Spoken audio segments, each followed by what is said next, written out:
تو ہمارے عمل نہ کرنے کی وجہ قیمتی سے قیمتی عمل بھی ہم چھوڑ دیتے ہیں، جانتے ہیں ہمارے قبر میں بھی کام آئے گا، ہمارے لیے بہت ضروری ہے، اس لیے کہ ہمارا دل ہی صحیح نہیں، اصلاح دل ہی نہیں، ہم نے دل کی اصلاح ہی نہیں کی۔ میرے بھائیو، اگر ہم عمل کرنا چاہتے ہیں یا فرائض ہیں، نفل ہیں، جو بھی ہیں، اس کے لیے سب سے پہلے جو کرنا پڑے گا کام وہ کیا؟ دل کی اصلاح کرنا پڑے گا۔ اصلاح قلب کے بغیر عمل انسان نہیں کر سکتا، یہ یاد رکھ لو۔ اور اللہ سبحانہ تعالیٰ نے اس پر بہت زور دیا، پورے قرآن میں بہت زور دیا، پھر دل کو صحیح کرو۔ اور جو دل کا علاج اللہ نے بتایا ہے، اسی پر بہت زور دیا ہے قرآن میں۔ ظاہر دل کو زور دینا ہے،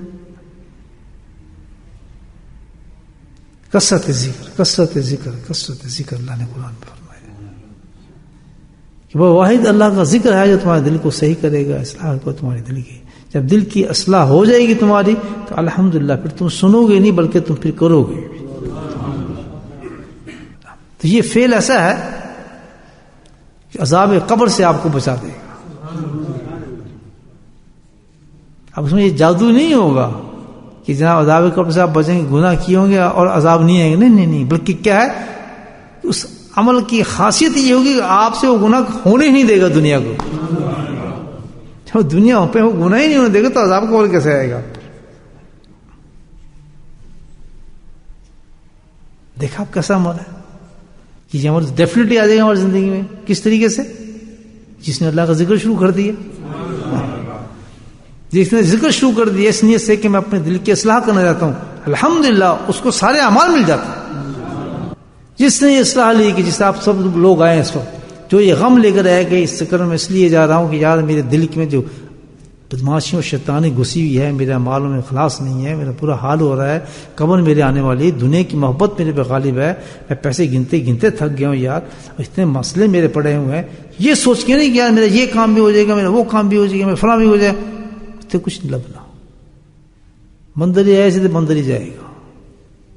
100 سال بھی بیٹھے تو یہ حال ہوگا اس کا۔ کسی خوش فہمی، یہ خوش فہمی جو ہے نا، یہ بھی قلب کی بیماری ہے، یہ بھی اصلاح نہیں ہوئی قلب کی۔ لیکن جو یہ سوچ کے بھاگتا ہے، اللہ والوں کے پیچھے بھاگتا ہے، ذکر میں آتا ہے، صبح آ رہا ہے، مطلب شام میں آ رہا ہے، اور اس کے دل کے اندر یہ ہے کہ اللہ میرے دل کو بدل، میری دل کی دنیا کو بدل، میں تباہ ہو گیا، یہ تو پسند نہیں کرتا اس دنیا کی اس دولت کو، میں دولت ہی گنتا رہتا ہوں، ہر وقت پیسوں کا فکر رہتا ہے مجھے، اور دوسرا فکر ہی کوئی نہیں ہے، اتنے میرے مصیبتیں میرے دماغ میں چھائی ہوئی ہیں، میری بدماشی دماغ میں آئی ہوئی ہیں، اتنے حالات میرے، اور نکلتی نہیں یہ چیزیں میرے دل سے، میرا نفس مجھ پہ سوار ہے، یا اللہ بچا۔ پھر وہ اللہ کا ذکر، اللہ جائے گا، اللہ کہتا ہے وہ تو ایک ہی جگہ ہے، اللہ کا ذکر، پھر وہ اللہ کے ذکر طرف بھاگتا ہے تو اللہ اس کا ذکر اثر پیدا شروع کر دیتا ہے۔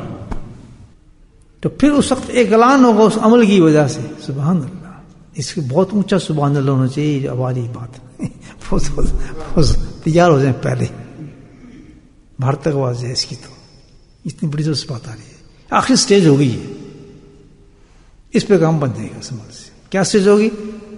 اللہ تعالیٰ کہ دیکھ کے نا کہ جن لوگوں نے یہ عمل کیا ہے انتظار کیوں کر رہے ہیں، بے حساب جانے دو،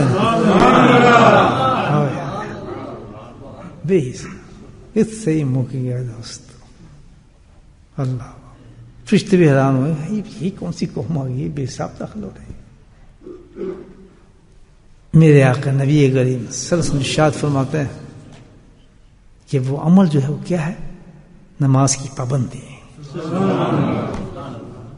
پھر بولے سبحان اللہ، نماز کی پابندی، یہ نہیں جمعے کو پڑھ نماز، پابندی کس کو کہتے ہیں؟ ساری زندگی جو ہمیں دی ہے اللہ تعالیٰ نے، پوری زندگی جو دی ہے مجھے، 7 سال سے شروع ہوتی ہے نماز ہماری، مرتے دم تک ایک ہی کام دی ہے کہ 5 وقت نماز مسجد میں آگے تو نے پڑھنی ہے، اس کو کیا کہتے ہیں؟